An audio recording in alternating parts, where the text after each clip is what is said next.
Good morning, noon, or night, wherever and whenever you are listening to The Shift. I am your host. My name is Doug McKenty. This is the 23rd episode of The Shift. It's being recorded on the 7th of January, 2018. If you like what you're listening to, please think about becoming a patron of the program. That's patreon.com/The Shift. To find out more, go to my Facebook page at The Shift with Doug McKenty. I'm on Twitter at DMcKenty.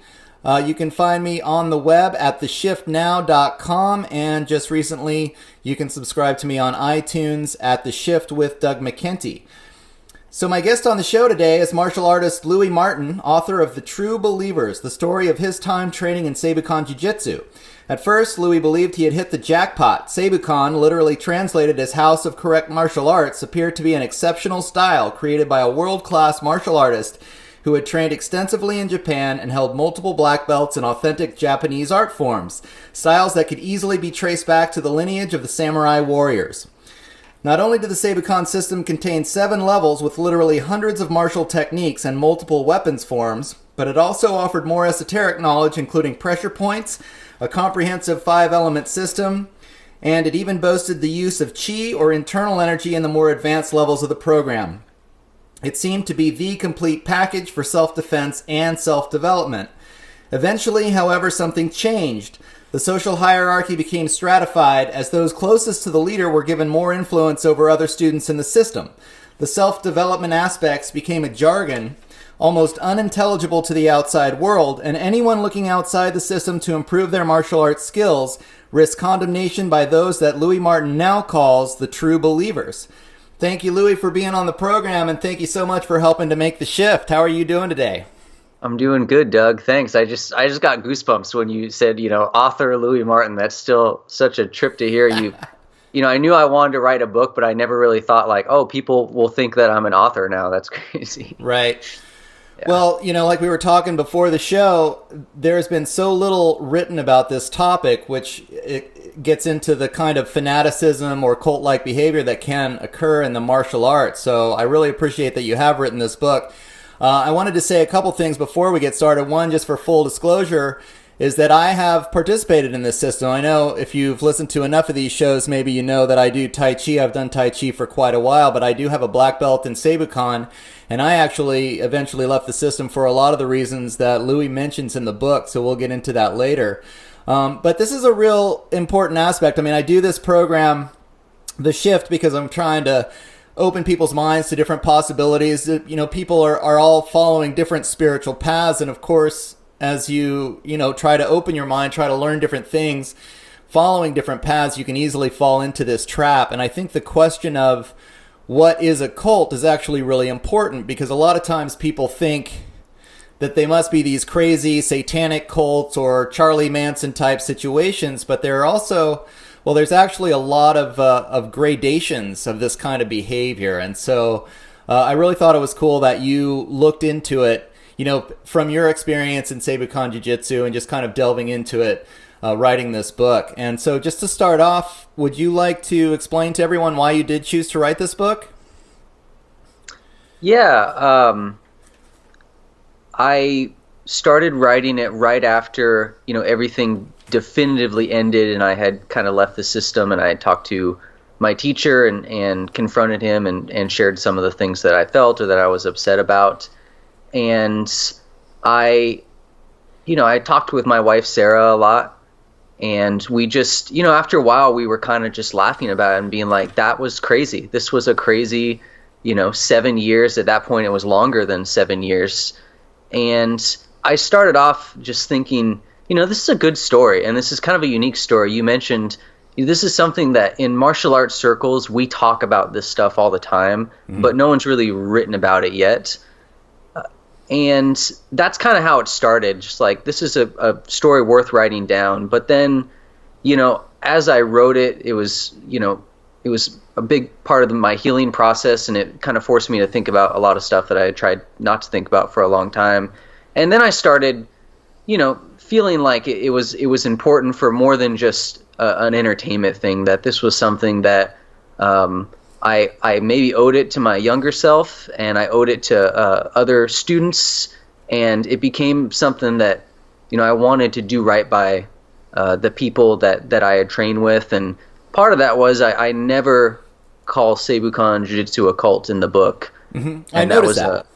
was a conscious decision I made because I think that this is a nuanced thing, and John Green has a great quote that I like where he says, "The truth tends to resist simplicity," and I really believe that when people hear the word cult, they have a very simplistic reaction, which is good guys versus bad guys, predators versus victims, and I think that everyone involved deserved a little bit more nuance than that. So I said, I'm going to take a look at this with a nuanced look, and also part of that started with me and saying, well, I need to take my share of responsibility, because there was times I was a victim of everything, but there were times that I benefited from, all the teachings tremendously, and even parts where I knew that I was victimized, like I was okay with it at some point. And it's a complicated relationship. And I didn't want to immediately come out and call it a cult, because one, I don't believe it is necessarily, and I think some people might, and that's fine. I think there's arguments to be made there. Mm-hmm. But, when I think of some of the real serious cults that have, people have died or something like that, I always think nah, this wasn't on that level. But, things were trending in a certain direction, and that is true. Yeah.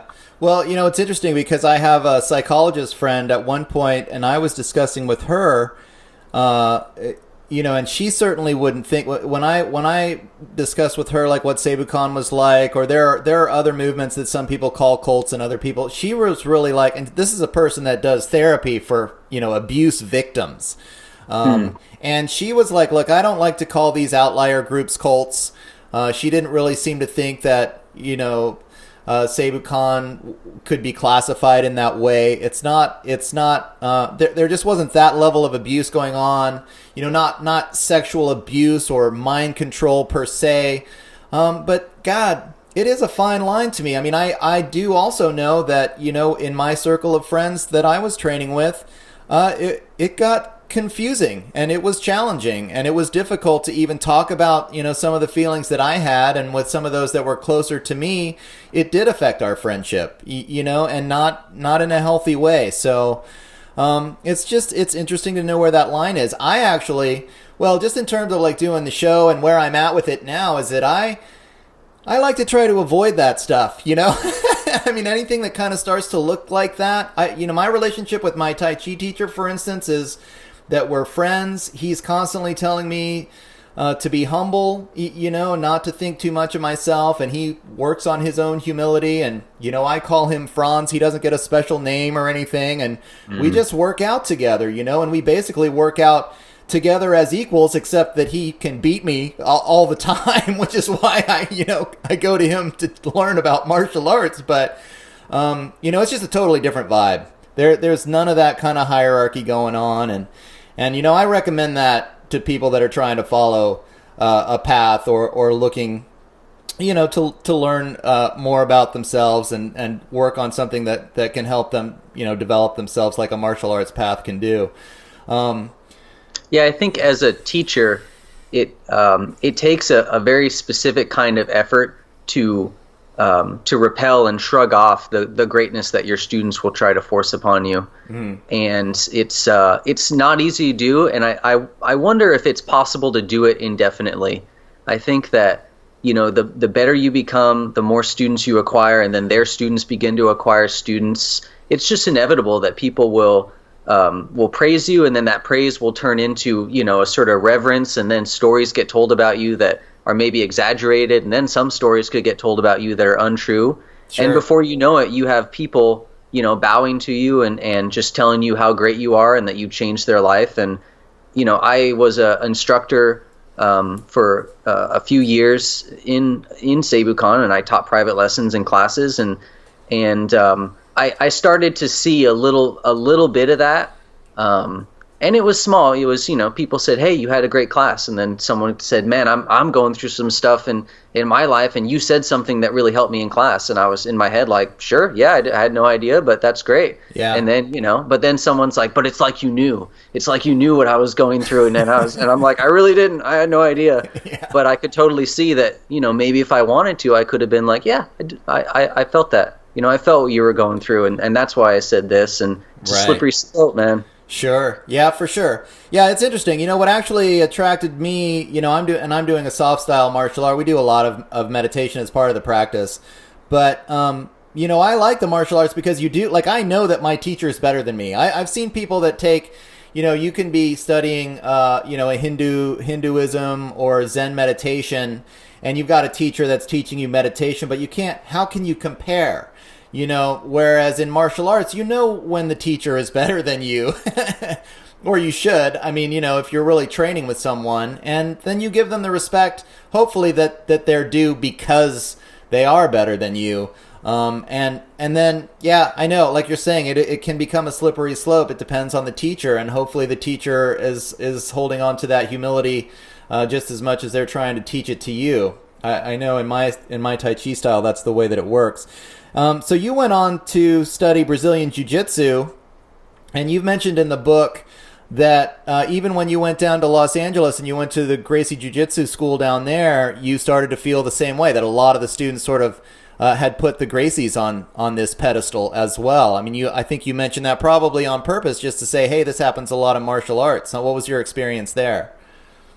Yeah, and part of that was me, and something I probably have to live with forever now, which is I might be a little bit oversensitive to this. Mm-hmm. But yeah, it was a big revelation for me because I was so deeply enthralled in Seibukan for years, and it was my whole life, and it became a part of my identity, and I thought, this is who I am. And when I would introduce myself to people, most people say, "Oh, this is my name," and and I work at a grocery store. And me, I'd be like, "Oh, this is my name, and I do martial arts. Like, that's my thing." And then when I started to get out of Seibukan, slowly, because I started, realizing that maybe didn't have all the answers, I found this system called Gracie JiuJitsu, and it really spoke to me, and it really helped me get out of, this way of thinking that was probably harmful for me and others. But even though I loved my new identity as someone that did Gracie Jiu-Jitsu, I realized over time, I said, I'm repeating the whole thing again. Mm-hmm. I've fallen into a new group, and I basically changed uniforms, but I'm just another person's true believer now. And I still train with groups affiliated with Gracie Jiu-Jitsu, and it's a great school with good people, and it's not nearly on the level of Seibukan. But I'll tell you, man, it's, the kids that come in, that they're newer white and blue belts, they have kind of that same level of obsession and fanaticism. They idolize, some of the Gracies in the family, and they're a little bit like Seibukan people, and they don't want to know or have anything to do with anything that's not their little tribe of people, Mm-hmm. And again, maybe I'm a little oversensitive to it, but once I saw that about myself, and I said, man, I've just kind of jumped ship to a new group, but it's the same me. I have the same patterns. That was a big wake up call for me, and it's like, all right, I need to start thinking about what is it about me that's drawing me to these intense groups, Right. Interesting. And do you find now that you've been able to bring to your martial arts practice something that's a little more individualizing, I guess is the word? Or, it's inevitable that you're going to end up training with a group of people. I'm kind of fortunate. My teacher, we've got like 5 other people. It's a very... it's just not a very organized situation. It's extremely informal the way that we train. But if you get much bigger than that, then there's going to have to be some kind of formality and some kind of group thinking. So how do you, what is it? I guess there's maybe a yin yang. You've got to find a balance here when you're looking to train in martial arts. Yeah. I think a big part of that is honestly just age. You grow up, right, and you start to figure it out.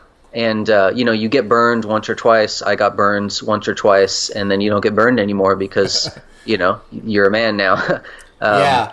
A lot of so the gym I train in now, one of the key differences is the age. The people I train with now are, our age varies. There's some kids that are in their 20s, and there's some people like me. I'm in my early 30s. But there's a higher maturity level. Most of them have, careers and not just jobs, but they have careers. They have stuff that's at stake in the real world. They have, wives and kids. And, in my gym now, we're very large. I mean, we have, anywhere from 30 to 50 students every night. Wow. But I've thought about that a lot, Doug. Like, what are the factors that make the school I'm at now different? And there's a couple things. One, we're not very formal. We're not uniform. We don't dress uniformly. We can wear basically whatever we want as far as a gi. We don't really organize by rank much. We tend to organize by skill. Mm-hmm. So, purple belts will beat blue belts, 7 out of 10 times, but every now and then a blue belt will beat a purple. Right. And every now and then you might tap out a black belt, and maybe you're only a purple belt, and it's rare, but sometimes the other students see that and they're like, oh, okay, this black belt, they're just a guy too. They have to struggle and they can get beat. And that really adds to the human aspect. In Seibukan, we would never see, one, there was no sparring. So right. We never would really see an instructor in any real danger, and they would never let them put themselves in a position. I mean, if I walked in to a Seibukan school right now and I went up to an instructor and said, hey, let's spar, whatever kind of rule set you want, like we'll establish that and then let's go. I'm 99% sure they would be like, no, I don't want to do that. And of course they would say, well, it's because I would kill you and my techniques are so deadly that, I'm actually doing you a favor. But let's be honest, like they wouldn't want to be seen losing. Yeah. Whereas me, I wouldn't care because I lose all the time and it's not a big deal. I get tapped out all the time. I get humiliated sometimes. Sometimes white belts beat me. It's not very common. But yeah, sometimes a guy off the street, I train with a lot of military guys, a lot of Marines, active duty Marines. They're just big old Kentucky Fried Chicken eating guys. And yeah, they'll smash me and it's just part of life. We're all human. Well, that actually says a lot. I think the belt system, because the way that we train in Tai Chi, there is no belt system. We're not even doing that. My teacher one time, I made some comment like I've been doing this for 15 years. And he just looked at me, he said, hey, Doug, he said, you are where you're at, like don't pretend like you're beyond anything or even the amount of time that you studied this, it's like you are where you're at. And that's important. Like the belts do have a tendency, I think, to make people and convince people that they're somehow better than they are. And it's like, look, you can memorize a lot of techniques, but in a fight, that really doesn't. It really doesn't matter. Anyone can always slip one in and you can get whacked and then that's the end of it, and it's, I don't know, that was something that you mentioned in the book, the belt factory of Seibukan Jiu-Jitsu, where, and everything was ranked according to the hierarchy of the ranking system. And because of the lack of any real kind of contact sparring, there was no real way to test anyone. So it just sort of, to me, eventually, it was how many techniques have you memorized? Well, okay, but I don't know. In an actual conflict, that's where I was getting to that point about being humbled. I mean, it's important, I think, when you're training martial arts to be humbled. Like you're saying, you lose all the time. I mean, I'm the same way. When in Tai Chi, we do push hands, which is a kind of a sensitivity training. It's not like full contact sparring, but you're still being tested in terms of how well you can hold your center. So it's just a different approach. It's the soft style approach to martial arts versus the hard style. But nonetheless, I still, I get beat all the time. My teacher is actually, his point of view, my teacher is teaching me to learn to be humble to defeat, because if you don't learn how to retreat, then you really are screwed. If somebody's got you, you need to know how to take a step back, and still maintain your center is the point that I'm learning in Tai Chi. Pretending like, you can hold your own when you can't is the most dangerous position to be in a real conflict. So, Totally, man. Yeah. And you mentioned a couple things that were really interesting to me. One, I remember being, I was a Godan, so that's a 5th degree black belt. Mm-hmm. And when you're a Godan, you're considered a Shihan, which is, you're a senior student, basically. People see you as like one of the top students. And I remember, privately in my head being like, I really have no idea if I can fight, if I can hold my own. I like you said, I know a lot of moves, but I really am not sure. And now, I know the answer, which is like, I'm better than average and, worse than others. So, I don't want to pretend like now I have this super unmovable sense of confidence, but I have a really realistic sense of what I can do now. I'm 125 pounds, so, I'm always going to have to work a little bit harder. And then, man, what was the other thing you said? Yeah, it was something about the belt machine that you talked about. And I also remember being a high-ranking, there's belt, and maybe some kid would come in off the street into the Seibukan dojo, and there's this process of kind of conditioning that students in some traditional martial arts, including this one, went through, which is we teach you how to attack us. And we say, okay, there's in Seibukan, we taught like the very Japanese style of attack, which is either grab my wrists, or grab both my wrists or something, or, come in with this kind of straight karate style chest punch, And once students learn how to attack you the right way, then the magic starts happening and you can do some really cool stuff. But there's always this moment when there's a brand new student coming in and they're not attacking you the right way. They're attacking you like an intuitive person would. And I remember sometimes, guys just throwing crazy looping left hooks at me. And I'd be like, man, if I don't teach this guy how to attack me right, I'm about to get my ass kicked here. Right. Yeah. Yeah, I mean, that was interesting. And that was some of the problems that I had with Seibukan too, was that it turns into a kind of a dance. I mean, yeah, you can learn, they call it the ukimi, the person that's doing the punching, and then you do the technique against them, and you're kind of going back and forth. But if you're just memorizing how to do the technique, you're not really dealing with the randomness of an actual fight situation. And so, you just have to, I don't know, you got to have your head in the game when you're choosing what martial art to follow and what path you want to follow, and you've got to be able to make decisions for yourself.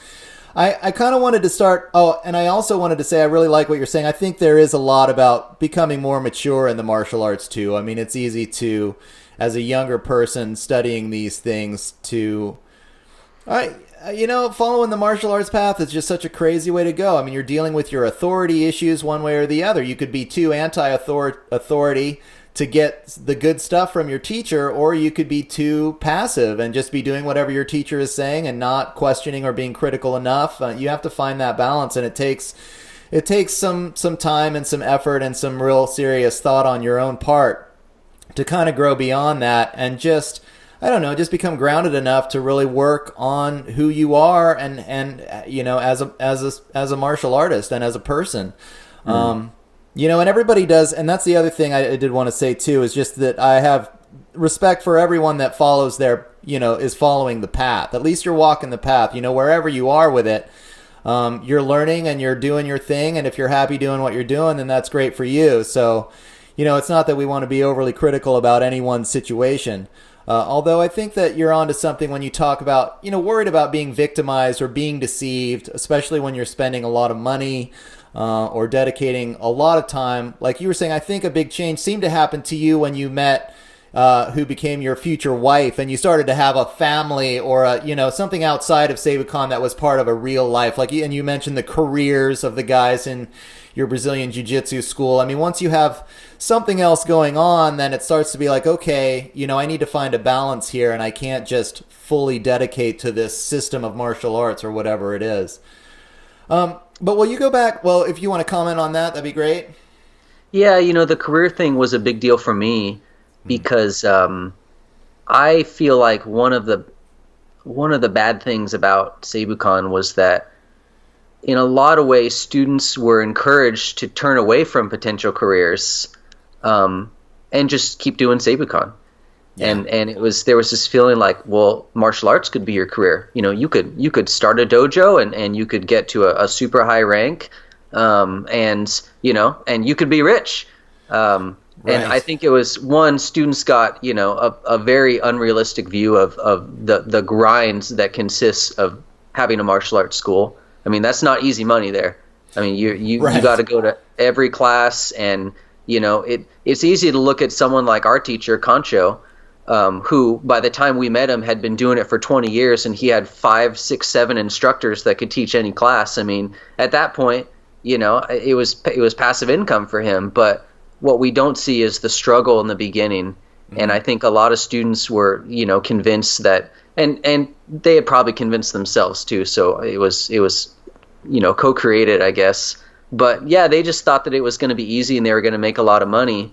And, I remember having some talks with some of those students and being like, why don't you think really carefully about this? I mean, there were kids that, were going to like drop out of college.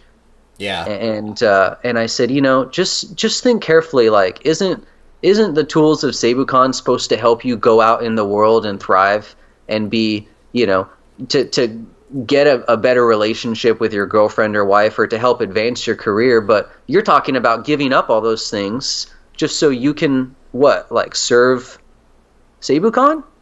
Like, isn't it supposed to be helping you to go Right. get something outside of it instead of just you becoming a tool to keep growing the system?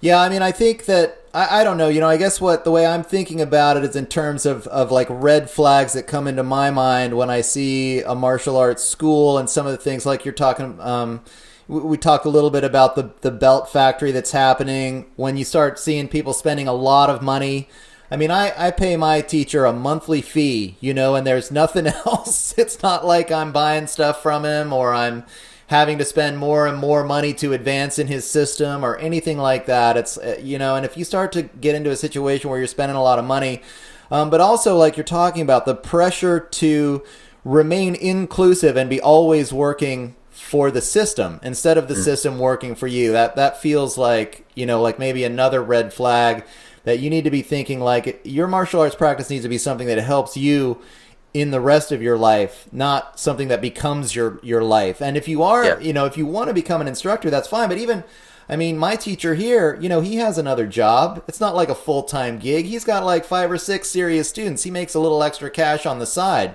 But I mean, we live in Mendocino County. There's just not even enough people out here. The people at the Seibukan Dojo here were talking about wanting to really expand their school and move up to the larger city, which is Fort Bragg, which has got like 10,000 people in it. And, they were thinking that 2 or 3 of these instructors, one of the things you mentioned in the book is that eventually it's like everybody's a 5th or 6th or 7th degree black belt. You actually you get top heavy because they're giving so many black belts away, or at least, fairly quickly. They're producing a lot of black belts. It gets so top heavy that where do these 6th or 7th degree black belt people go after they've gone through the system? And they're encouraged then, like you were talking about, to start their own dojos. But we live in Mendocino County, so what happens with the 3 people or so that are at that high level that are all thinking that they can make a living doing this here? Like, you'd have to attract hundreds of students, and we just don't have that that foundation here, or that kind of base. It just wasn't happening. But it was amazing how much the system really, pushed for that. More dojos, open up more dojos all over the place, constantly trying to expand. Yeah, and I think,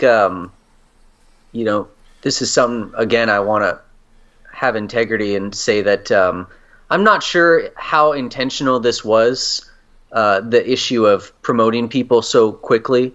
I think that Concho was coming from a good place, and a place that made sense, because for people that don't know, in Japanese martial arts, a lot of times there's time requirements, and they say, okay, from the day you get this belt, you have to train, for 3 years, and then you get this belt. And Concho, I think, made a correct decision that's probably not fair to everybody. If I train 3 days a week, then I'll have X amount of classes by the end of the year. If you train 7 days a week, you'll literally have trained, twice as many classes. You'll be, in theory, twice as good. But why do we both have to wait 3 years if you're training 3 years worth of time in 1 year? And I think that's a fair point. But I think the problem is that when you allow people to get promoted quickly, they want to keep getting promoted quickly. Mm. And eventually, like you mentioned, there's no more promotions left. And if I am a school owner or if I own the system, every time you get promoted, there's a fee that you pay. And that fee actually increases with each belt. So if I have all these students and completely good intentioned, I was trying to allow them to get promoted and keep getting promoted, well, I've been gaining, a lot of income, and I think that's fair. That's commerce. That's how it should work. But then suddenly, if there's no more ranks left to give away, it's like I've lost a ton of income. And that's when we start making up new promotions and saying, oh, well, this promotion that it used to only be for this group of people, now everyone can do it. And right. That's why I never called it a belt factory. I called it a belt machine. Right, yeah. Because once the machine starts humming, it's hard to turn it off. Because, I got promoted once a year, every year like clockwork. And then suddenly I became the highest rank I could achieve, which was 7th degree black belt. And then suddenly I'm kind of like in a financial sense, I've become worthless because I'm not going to test anymore. I'm not going to get promoted. I don't want to open up my own school. So then, of course, the focus will shift on a new student who is, going to, in the future, pay huge amounts of money to get promoted and go through the system. And was it malicious? I don't think so, but I also think that once it got really humming around 2012, 2013, it couldn't stop because whoever was making that money was spending it, and they needed it to continue coming in. Right. Well, I mean, I guess, like with our previous conversation just about the belt system in general, I don't know. It's, if you don't have a way of testing your actual skills, if you're not doing, either a full contact sparring like you would do probably in your Brazilian Jiu-Jitsu or what, the kind of push hands that we do in Tai Chi, where you're just constantly being tested, and the belt thing, I don't know, the belt thing can really throw it off. And my attitude about my training has always been, and my teacher's constantly, like, my teacher will set me up in a Qigong pose or in a meditation pose, or he'll teach me, a new part of the form, or, he'll take a little tiny piece of the Tai Chi form and he'll get me to stand in it, and he'll correct my posture, and then he'll say, all right, stand there for a half an hour or an hour. And then he'll laugh and he'll say, like, okay, you got to do this every day for the next 10 years, and then you might be able to start figuring out, how to use this posture for self-defense. And it's, some of it's a joke, but I mean, the real thing about it is that it just takes a long time to really start to embody these techniques to be able to make them work in a real live action situation. And so it was another red flag for me anyway when I entered the Seibukan system, and they really had this thing about speed of learning. Like, it was, you get in there, and if you were studying for your black belt or your 2nd degree black belt or whatever, your 3rd degree black belt, and you were getting close to that year point where you were allowed to get your next black belt, the guys that were higher than you would start to be like, are you ready for your test? Are you taking your pre-test? Well, you got to increase. What's your date? Yeah. You've got to increase your speed of learning to get the next belt. I mean, it was the exact opposite of my Tai Chi training, which is literally like, it's probably going to take you years. You need to be patient, and it's going to take a long time to really start to embody these things. Yeah, I think, this is another thing where maybe young people are a little taken advantage of, because from my perspective, I had never done any other martial art. And I think that when you have no martial arts background, you're like the golden student. That's the kind of student that instructors want, because you're not, you haven't been taught anything bad or bad habits or anything. So with me, like, I didn't realize what was normal. So paying progressively more for every belt, like, that seemed normal to me. And getting promoted that quickly and having a culture around promotion seemed normal. And then I did Brazilian Jiu-Jitsu, and I've never, I haven't paid for any belt. I just pay my kind of flat monthly fee, and belt is, it's almost kind of a joke to us because, like I said, it's not always it's a general indicator of skill, but it's far from foolproof. I mean, right. There's kids that are training, every single night, and they're brand new blue belts, and I'm scared of them. I'm running from them. Right. And there's some belts that are higher than me that, like, for whatever reason, I got their number, and I feel like I can beat them pretty consistently. When I do get promoted, it's like the most unceremonious thing. It's like my coach comes up to me and slaps a piece of tape on my belt. Yeah. And, one day he'll give me the next belt, and that'll be a little bit more of a big thing where he'll bring me in front of class. But it's not this huge, euphoric emotional payoff that we had in Seibukan, which I think had a lot of positives to it. I think it's great that we give every student recognition, and Seibukan was really good at that. But it was also, it was such a big emotional payoff for the people that got promoted in Seibukan that they wanted the next one. Yeah. And it was, and they would never admit this, and I would never admit it, because, of course, if you would have asked me when I was in Seibukan, I would have said, whoa, it's not, rank doesn't matter at all. It's not about the belt. We don't care about the belt. That's the last thing we care about. But, right. Let's be honest, like, that was the purpose that was the progression system. And really, as soon as that demo was over where we got promoted, we were thinking about that next one next year. And we put all of our energy into it, and maybe a little bit less energy into the actual training that we should have been. Yeah, I mean, I don't know. Again, there were some red flags, and when I got into it, I tell you, when I got into it, I actually thought it would be good for my kids. I had 2 kids, and my son was about 9 or 10 years old when he started doing it, and I was, it was like a nice, because I'd already done a fair amount of martial arts in my life. I kind of saw it as a good way to learn about applying techniques and learn a little bit about the elemental system and some of the other things. But I did have some problems with it even initially because of the lack of that comparative, like the lack of being able to compare your abilities with each other. There was only the belt thing, and pushing the belts really quickly. It was just, again, I just have this, my spider sense got tingling because of the red flags were happening. What were and I also, the other thing, I totally agree with you about the new martial arts student. That was the thing. I'd had a lot of previous experience when I walked into those dojos. But I can, when you don't know what you're doing, when you've never done anything else before, then you don't know, you just don't know what to watch out for.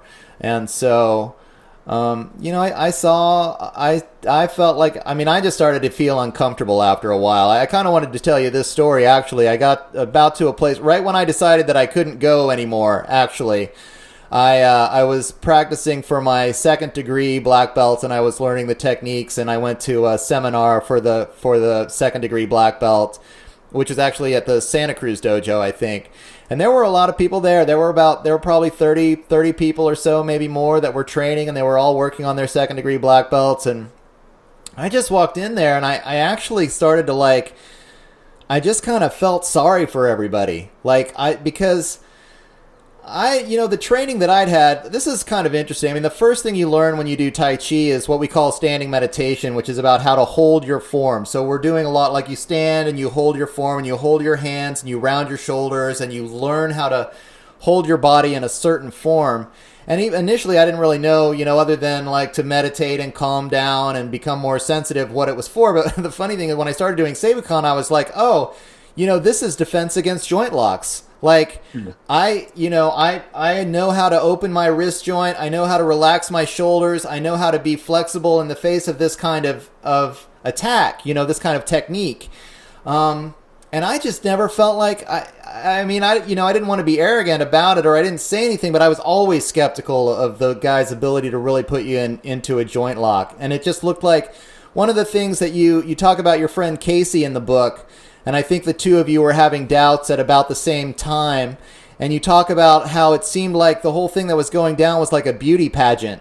And I sort of thought about it almost like a dance. Like these people are learning a dance. You know, one person leads and the other person follows, but they're memorizing a dance, and it's just, you know, real fighting is brutal. You know, it's not it's not a dance. You're going after each other, and it was so interesting to be in that situation where I almost felt like I just felt uncomfortable. You know, like I couldn't be part of this, and then. You know, I guess that's where you talk about the true believers. I mean, some people just really went deep into it and did not want to have those doubts. It was almost like you weren't allowed to bring up those doubts in your mind.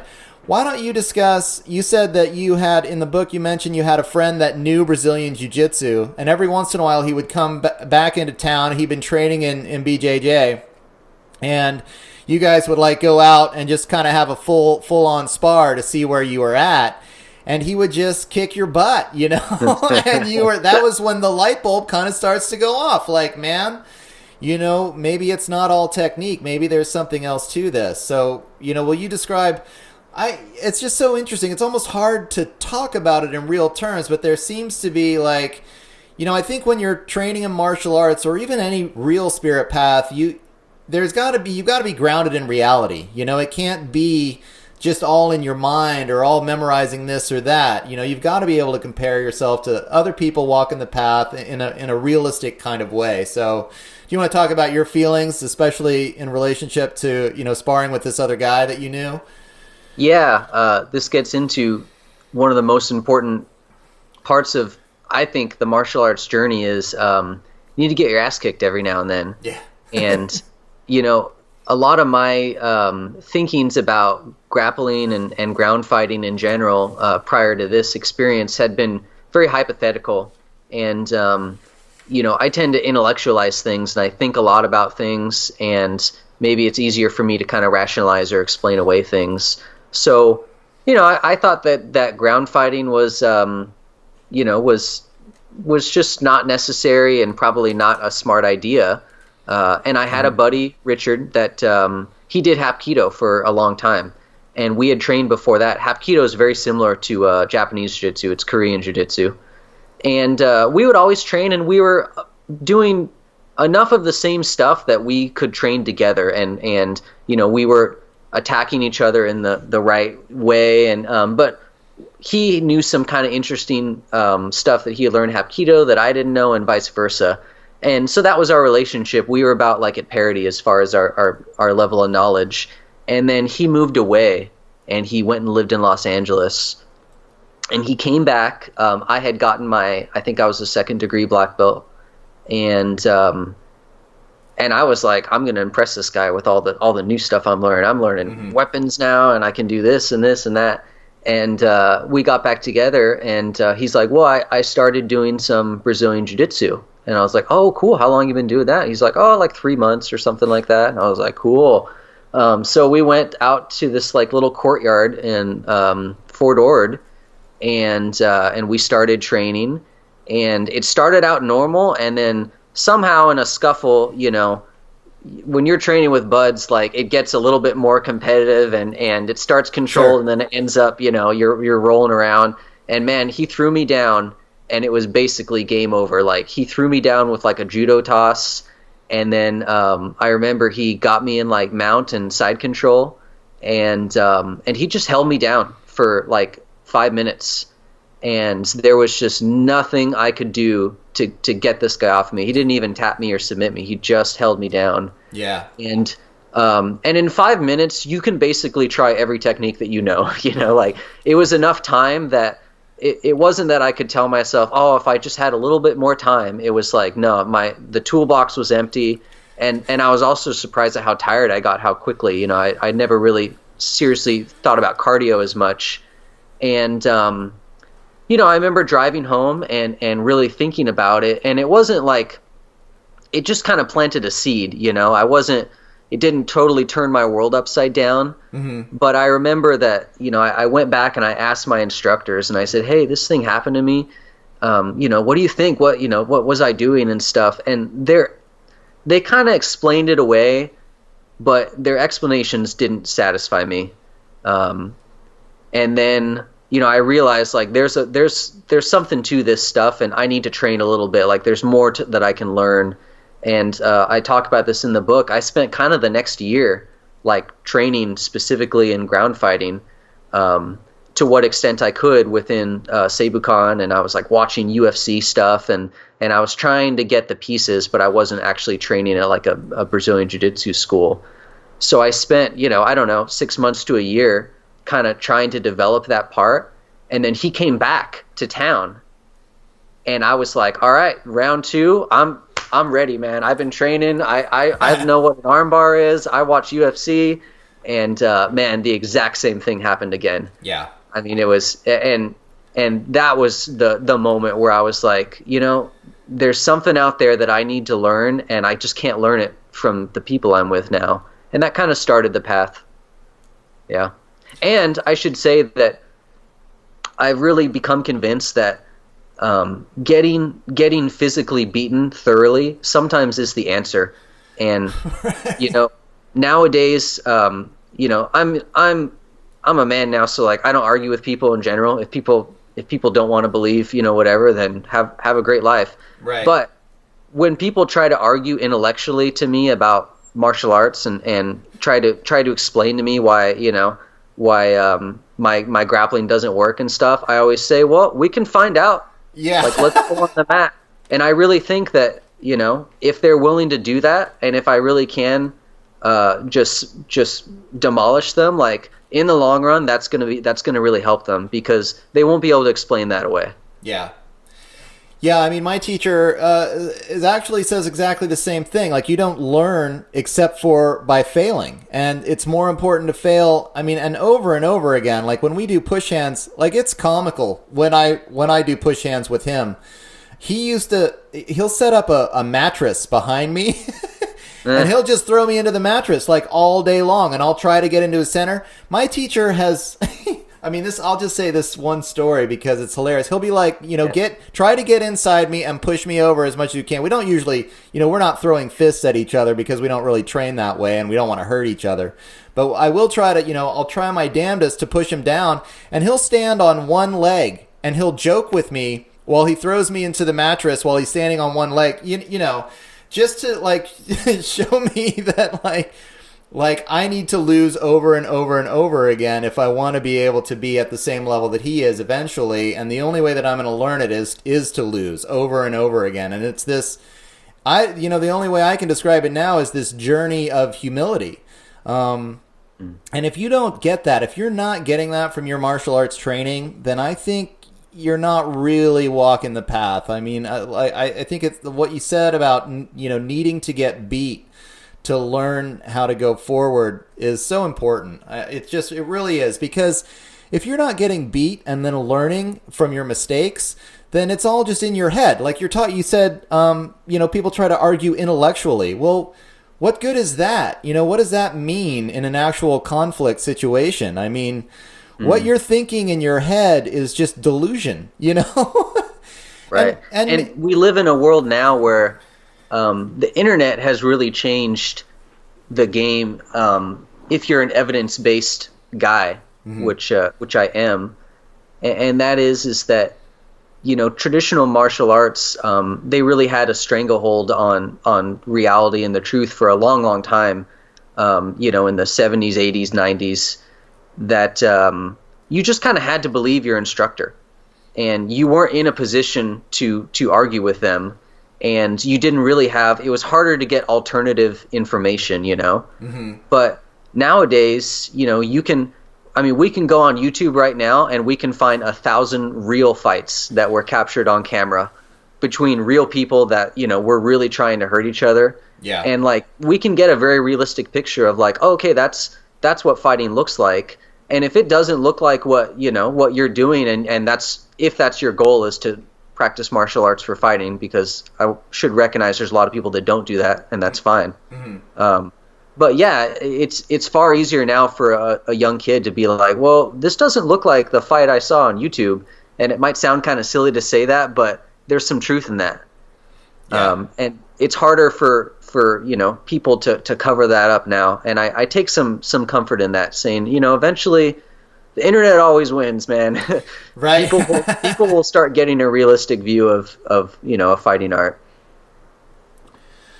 Well, let's talk a little bit about another kind of red flag for me when it came to Seibukan was the jargon. And you mentioned that eventually, I kind of said it a little bit in the intro, that eventually people outside the system could barely even understand what people inside the system were talking about, because they'd almost develop their own language around this kind of self-development aspect to it. How did that happen? How did you find yourself, falling into that, and what were your feelings about all of that? Yeah, I'm glad you mentioned that, and I'm sure you experienced some of that too, Doug. I don't know. You've read like George Orwell? Yeah. So it reminds me a lot of Orwell was big on that, was that the language matters, and that if you can control the language, then you can control the way people think. And the language is another great example of something that I don't think was intentional at all. I think that, Concho had a lot of kind of buzzwords and phrases that he liked to kind of, invent on the fly. And he had good meaning with that. I mean, he would talk about, like the 5 steps to become successful or whatever, have a dream and make a plan and face your fears, and all of those in isolation were good. Like, it was good for me to have the 5 steps, and to have, for people that don't know, like, we had a ton of concepts that we memorized word for word. We had sayings and mottos and slogans that we memorized word for word, and in isolation all of them were good, and all of them kind of taught a lesson about committing to things and being clear on what you want, and the 5 steps to be successful and all that. But when you took them all together and you were using all of them all the time, you started realizing, like, wow, we have a really dense system of jargon and buzzwords, and we were using them amongst each other a lot, basically to try to impress each other, and being like, oh, it was almost like a game that we would play, like, who can use more concepts in a sentence, and who can, switch out this word with one of the Seibukan words, like, we would never say, oh, I really want this. We'd say, well, my intention is to manifest this, or something like that. And it got a little weird, man. And you were there. I mean, you saw that. I remember going to those Seibukan parties. We had these huge parties that were after promotions and stuff. And I remember bringing my wife, and she at one point said, I don't know what the hell these people are talking about. Right. Like, I can't talk with them. I can't relate to them. If I don't do Seibukan, like, they don't know what to talk to me about, and they're using these words. And she would ask me, like, what does this mean? Why was he saying that? And I was like, oh, well, he was saying kaishi waza. It's like a reversal, and that was basically his way of saying, like, you should think about changing your mind or whatever. Yeah. And I saw, people like my wife and other spouses and boyfriends and girlfriends, we sort of push them away with this wall of jargon, which it's like, hey, if you want to hang out with us, 1, you probably should do our martial art, and 2, you need to know the language. I mean, and then on top of that, we're speaking Japanese a lot. We're using a lot of Japanese vocabulary. Again, it's this sort of one-upsmanship game to prove that, we knew the concepts in the system. And over time, it unintentionally became a vehicle for us to isolate ourselves from the real world.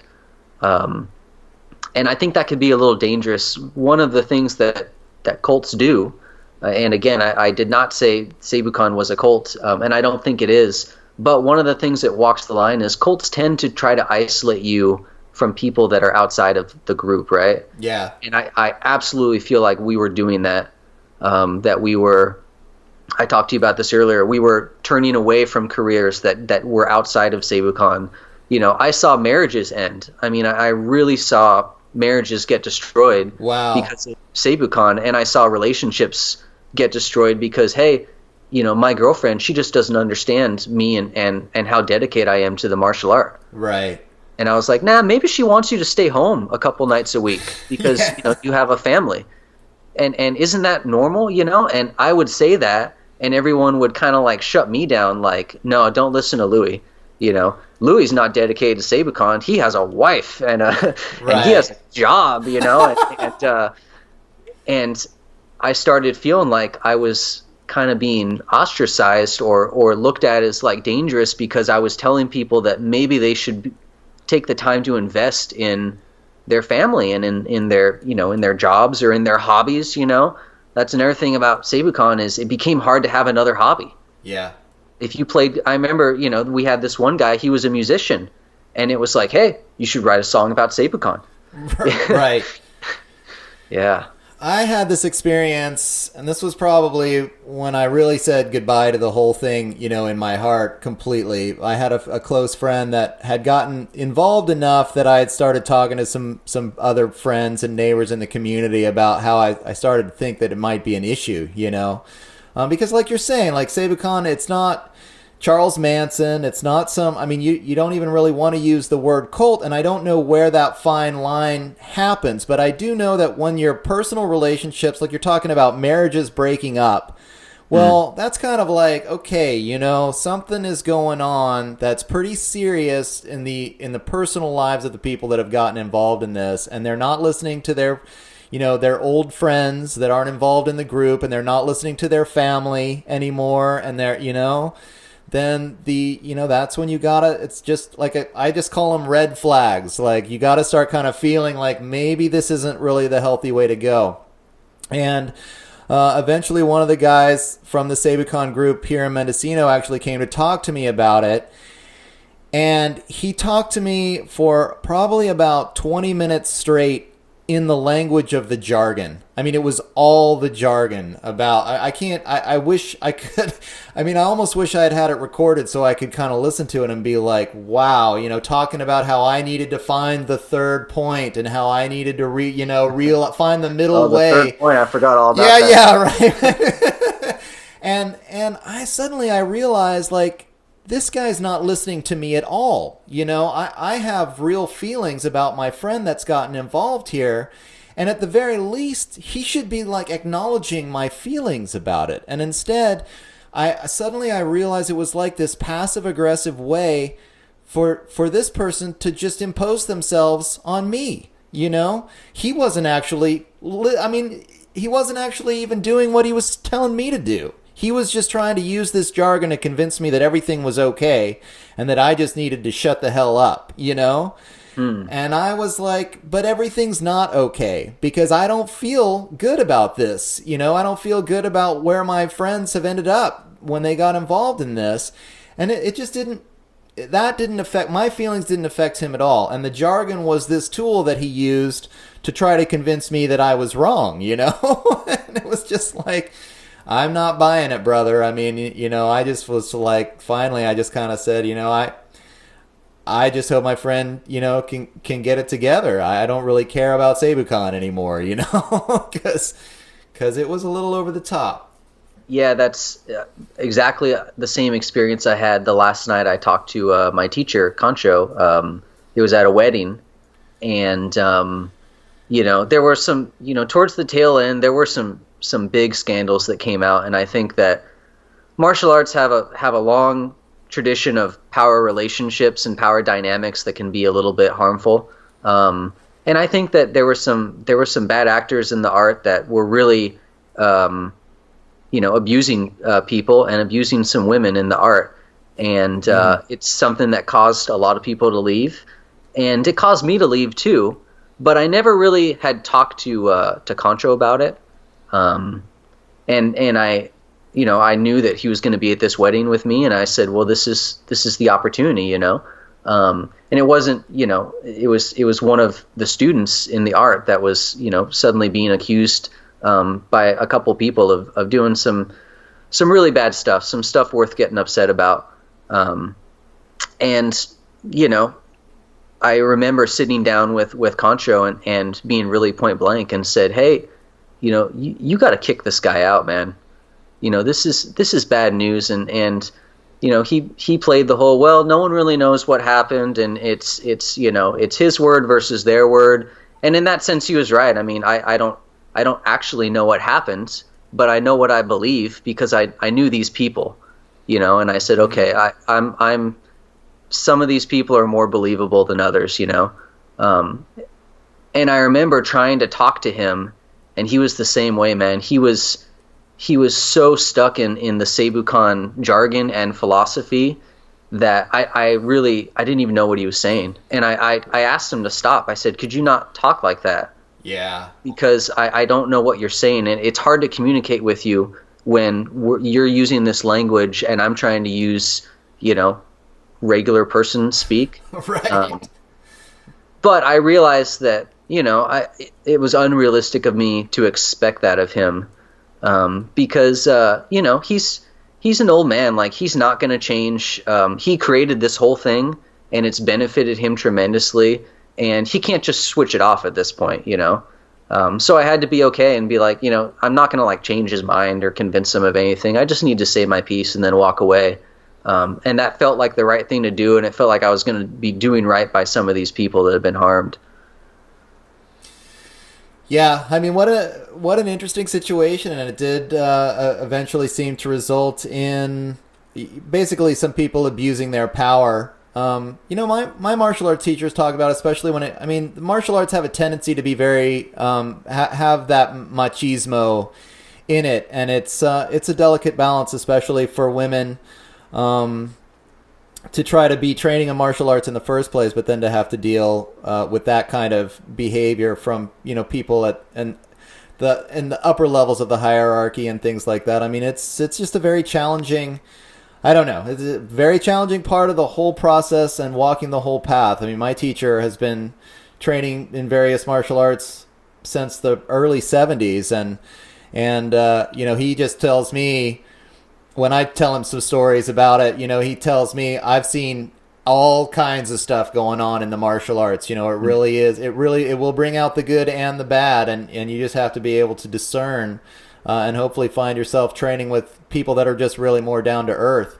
One of the things I wanted you to ask real quick here to explain to people too is about the titles. You've been calling Julio Toribio is the man that created Seibukan, and you still, you call him Concho. But also, and you mentioned this in the book, and you said, I think a little bit, like people who are, I think, 5th, 6th, 7th degree are called Shihan. And then you having these, which kind of basically just means senior student.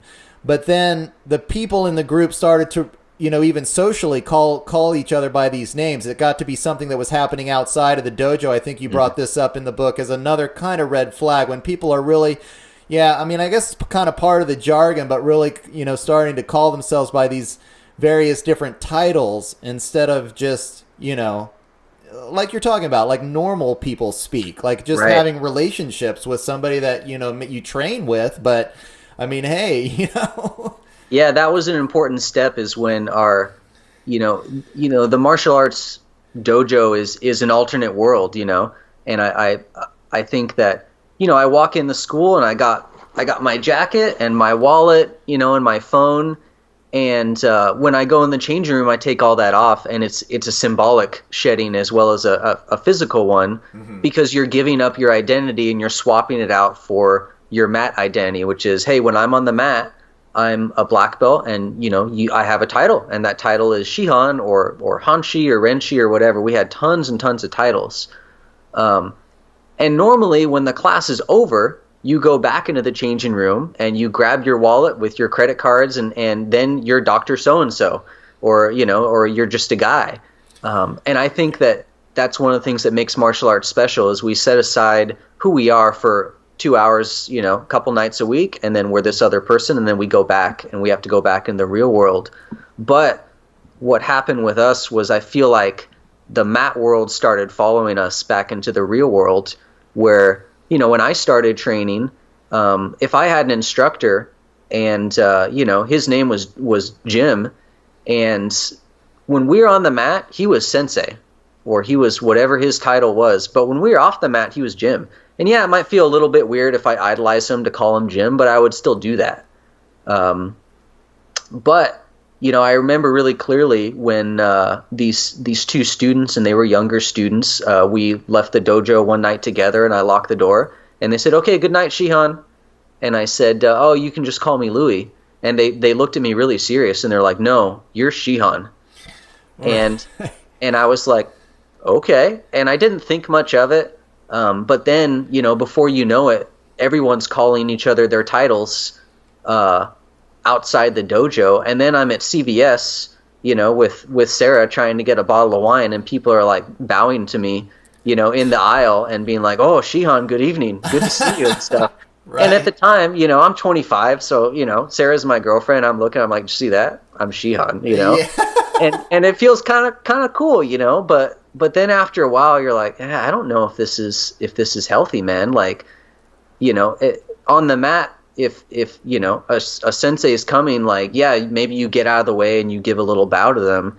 But then it became like, oh, sensei, ride in the front seat, or sensei, go in the door first when we're doing something totally not martial arts related. Yeah.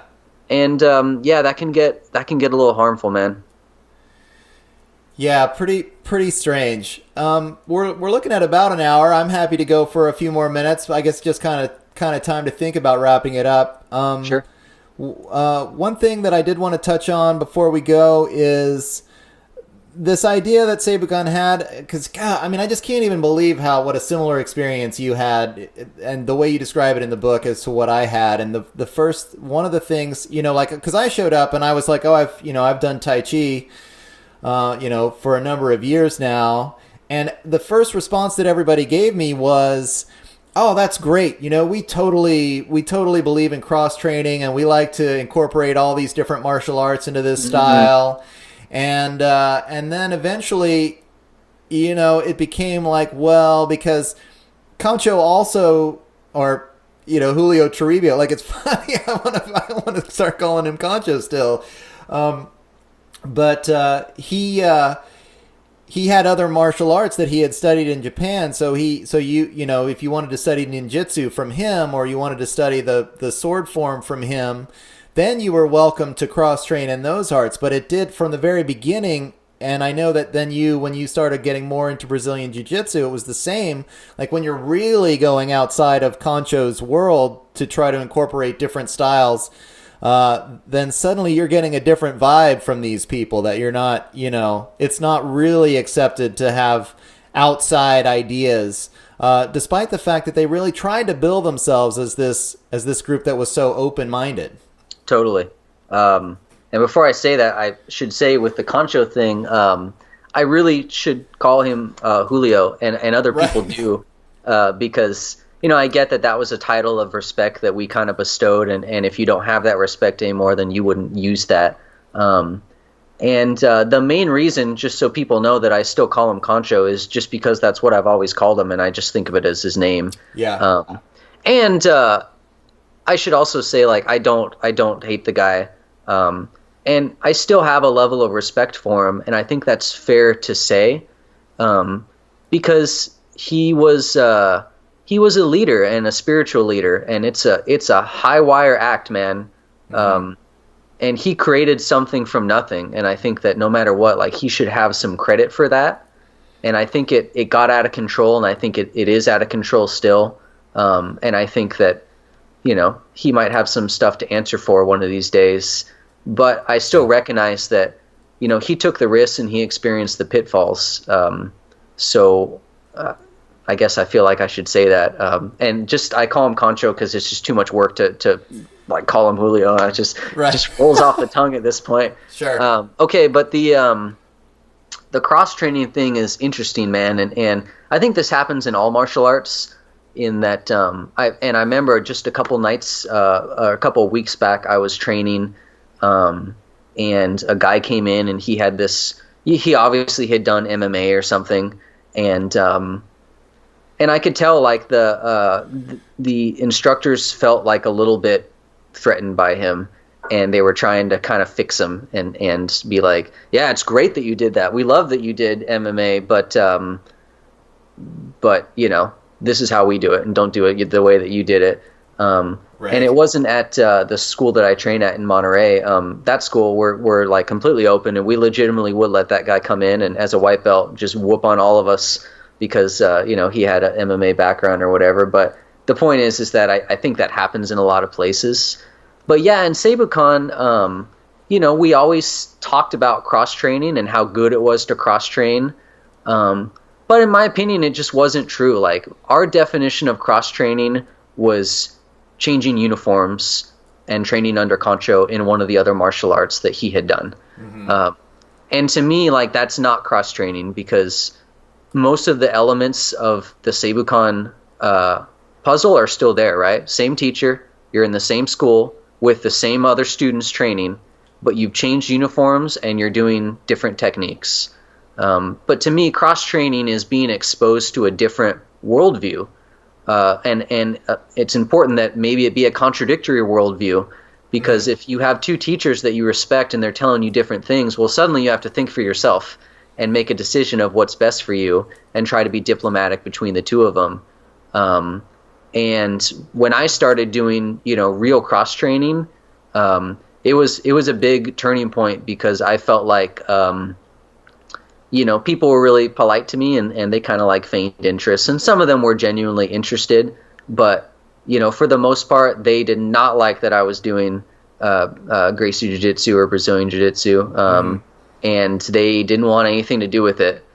And I was actually allowed to teach a small like class there for like on a Saturday, and Concho actually, I'll give him a lot of credit for this. Like he took some convincing, but he let me teach it.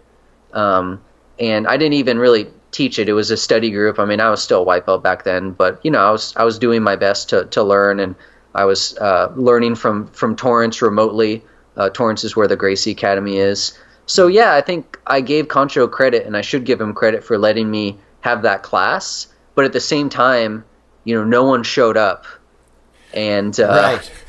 And I don't know this for sure, but I feel like it was one of those things like, don't go to Louis' class, and maybe it was never said, but I think the students knew that Louis was doing one thing, and you should be really careful if you do it with him, because you don't want to interfere with your growth in Seibukan or whatever. Right. Yeah. Yeah, I mean, I always felt kind of the same way with my previous training when I would just try to bring up this or that, or this is how, we would think about this particular move from my point of view of my Tai Chi training, was just that it just wasn't very socially acceptable, I mean, I could say it and everybody would kind of pretend like, they were open-minded to the cross-training thing, but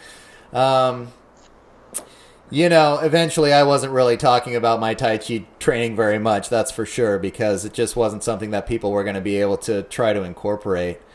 And when you think about it, no one's going to say that they don't like cross training, right? Yeah. Like, when students tell me, like, when other people are like, oh, well, we don't care about the belts, or whatever, I always say, like, well, if they did, would they even tell you? Like, yeah. Like who's going to come out and be like, we're against cross train? So there's some stuff that their word just isn't good enough. You have to observe and decide whether they mean what they say. I was talking to my coach just 2 nights ago, and I'm getting ready to move to Southern California, and I had a really good conversation. I said, hey, like, I'm going to be training at a different place, but I'd like to keep going with you to get my next belt, and then after that, I'll if I'm getting along good with the teacher down there, I'd like to switch over and train under them. And like, he was a total sweetheart about it. And he was like, that's great. I'm super happy that you're staying with me. And then afterward, yeah, be free, and yeah. And I was like, man, this is how it should be, right? Yeah.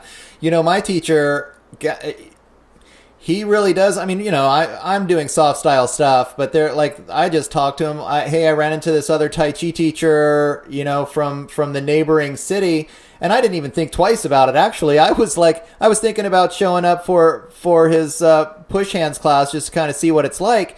And my teacher comes back to me and he goes, yeah, they do Chen style over there. It'd be really good for you to check that out. It's a little bit of a different take on what I usually do, and if you got the time, then go stop by.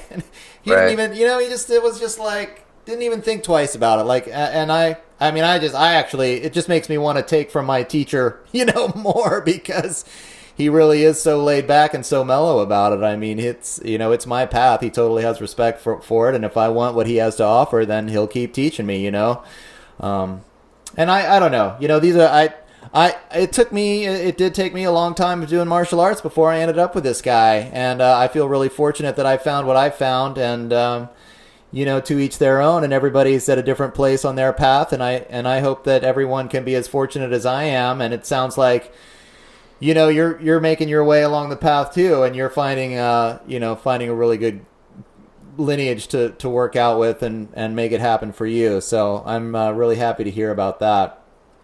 And I'll say in closing, because I don't want people to misinterpret. I don't want people to take from. If you read the book, you won't, because I think I explain it better. But I don't want people to take, if you just hear this interview, that I'm saying that you shouldn't study anything besides, Brazilian Jiu-Jitsu or a hard martial art. Mm-hmm. I think that, people that study hard martial arts like mine, they probably could learn a lot from studying something like yours, like Tai Chi. Yeah. Like there could be more of a balance. And I think that, if you're doing something like Aikido or something like, Bagua or Kung Fu, like there's a place for those martial arts.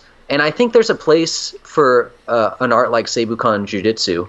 If it had a different, kind of power structure, and, there could be some changes, but I still think at its core, it's a good thing, and it has the potential to do good. But where I would, ask students to ask themselves is, what are you giving to this art, and are you receiving something that is equally valuable? How much time are you giving? How much money are you giving? Yeah. And is it helping you in your life, or are you just helping it? Yeah, it's interesting. I mean, my experience at this point, after having studied martial arts as long as I have, is actually that, I have utmost respect actually for hard styles and for soft styles. I think that when people start getting trapped in the middle and trying to do a little bit of both, I don't know. I mean, I know that to be really effective at my style of Tai Chi, you have to be really dedicated to learning how to be sensitive.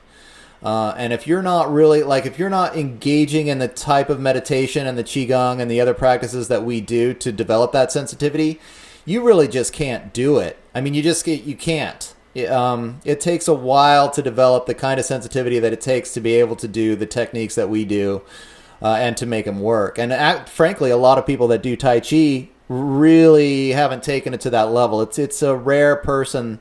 I'm fortunate to have a teacher who has managed to do that, and he's, continuing to work to impart that knowledge into me, as difficult as challenging as that may be for him at times. And then with the hard styles, actually, I'd be the first one to say, something like Brazilian Jiu-Jitsu is going to turn you into a better fighter faster than what I do. It takes a long time to really develop the sensitivity to be an effective Tai Chi fighter. Which isn't to say that you don't gain a lot of benefits from the meditation and from, the relaxation techniques initially. But if you want to use it for self-defense, then you need to be patient, because it does take some time. And that's just my experience. And I also, again, just to reiterate, I find that if you find styles that are too much in the middle, you're not really doing enough of the sensitivity training to be able to do that. And then you're not getting, like you're talking about, the sheer cardio, or you got to be kind of pipe hitting to be able to, if you're going to be a boxer, or you're doing Muay Thai, or you're doing Brazilian Jiu-Jitsu, you need to learn how to hit. Yeah, that's one thing people say, what's something about fighting that people don't know? And the first thing I say is, you don't realize how tired you get. Yeah. In seconds, you get, you can run, you can be, I've seen people that can run marathons come in and they do some sparring and they're exhausted in minutes, because it's just a different kind of cardio, and it's anaerobic versus aerobic and all that. And yeah, it can be a big wake up call. Yeah. Fascinating.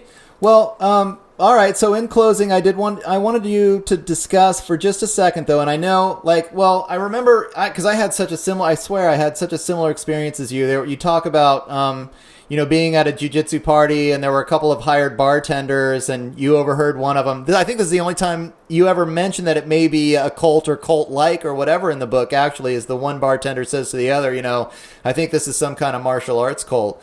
And I had a similar experience. Well, I was down at the dojo in Monterey, and I was not in my gi or anything. I was just walking past the dojo, and I was walking in front of this couple.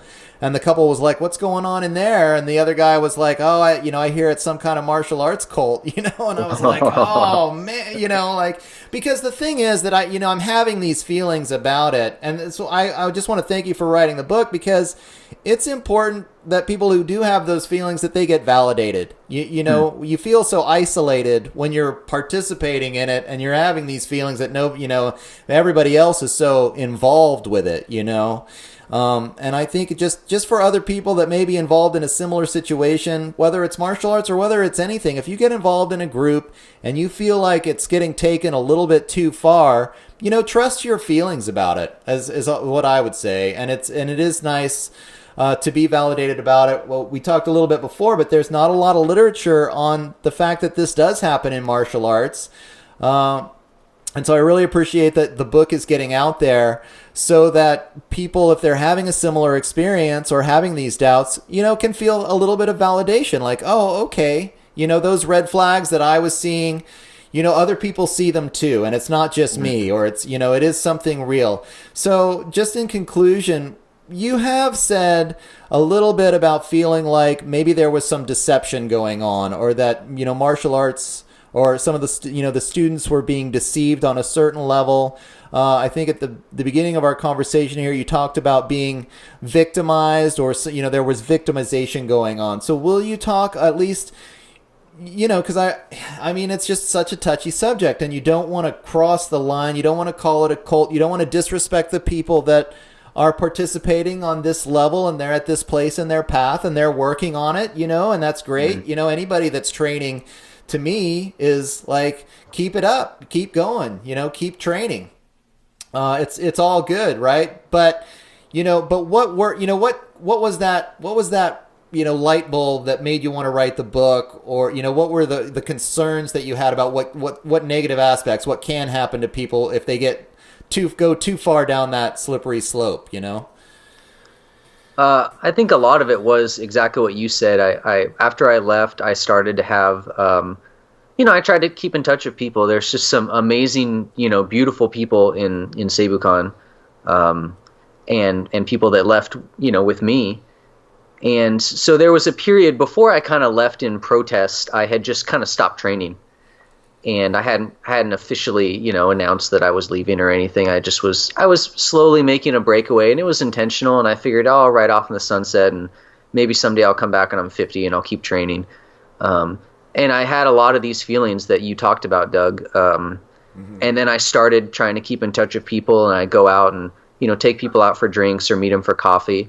And, we started kind of hesitantly at first, saying, do you ever think any of this was a little weird? And then it'd be like, yeah, I totally did, and then we started really opening up. Wow.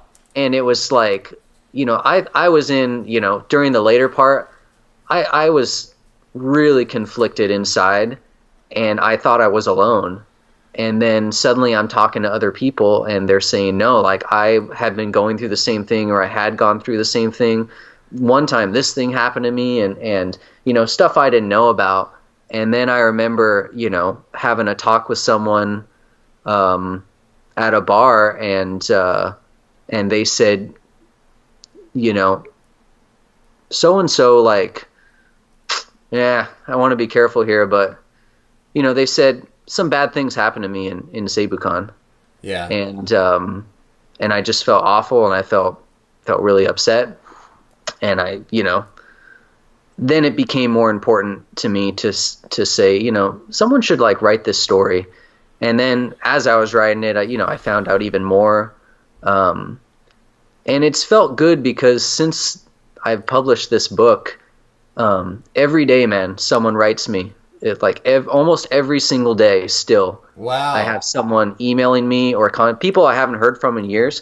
People like you. I mean, we didn't even really know each other. I mean, we had seen each other a couple times, and we had talked. I remember we went to that Mexican place at one of the Gashkus or something. Yeah. But a lot of people like that are like, thank you so much for writing that. Like, that was me. Like, you were me. And everyone's there's not a single person has been like, hey, I think you're overreacting.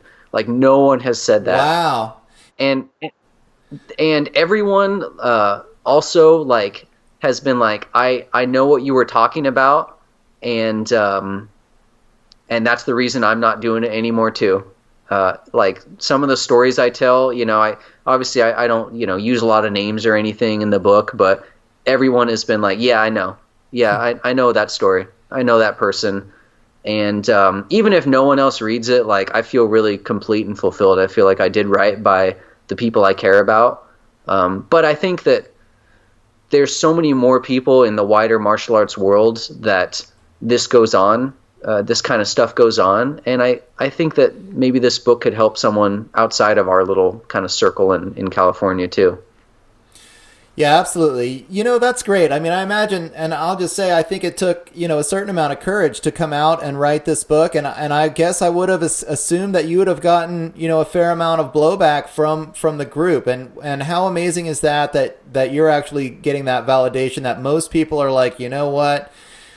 We really have these feelings about it too. And, thank you for coming out and just saying, what was going on, what was in the back of everybody's mind. It's so interesting that, social groups can operate this way. Like the group almost becomes more important than the individual.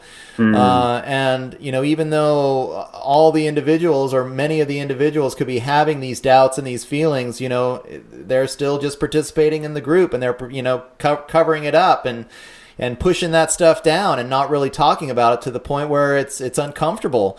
That's what I'm talking about. I mean, you just writing this out and validating some of my feelings, it was healing for me.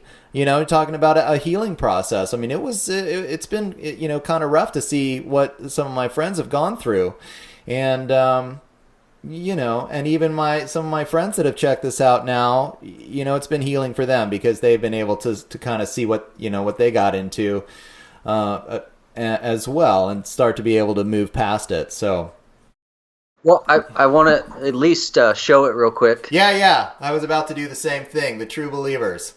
Yeah, it's available in paperback, and I just released the Kindle version a few days ago. So the paperback's $14.99. I think the Kindle is like $5.99.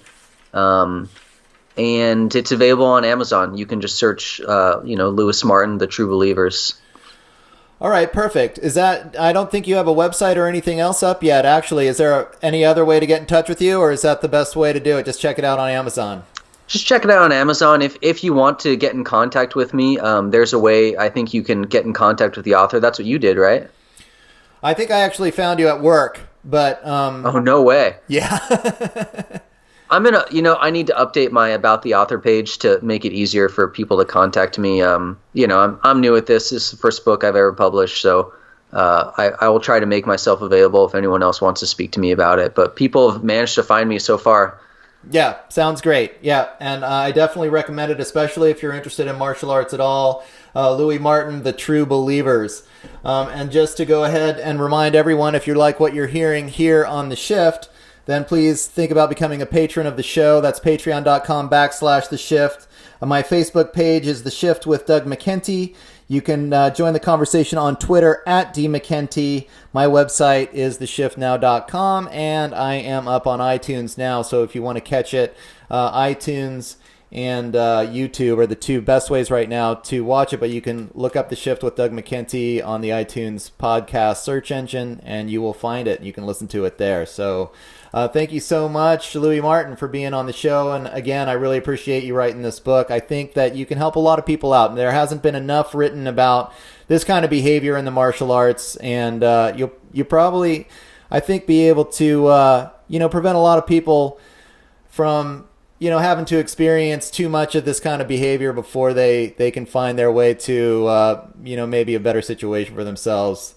On the martial arts path, it really does lead you down into a lot of different places. And again, I know you agree with me. It's all good and it's all part of your progress, and you're following your own path. But it's really nice when you're in a school where you feel like you're getting everything that you can out of it. So, thanks for having me on, man. I was really excited to come on. I was, like I said, I was giddy in the beginning, and But no, that was a really good talk, man. I really appreciate you for reaching out and, being a positive force for change in all this, making the shift, huh? Yeah, absolutely. Yeah, and thank you too. Have a great rest of your day. Take it easy. Okay, thanks, man.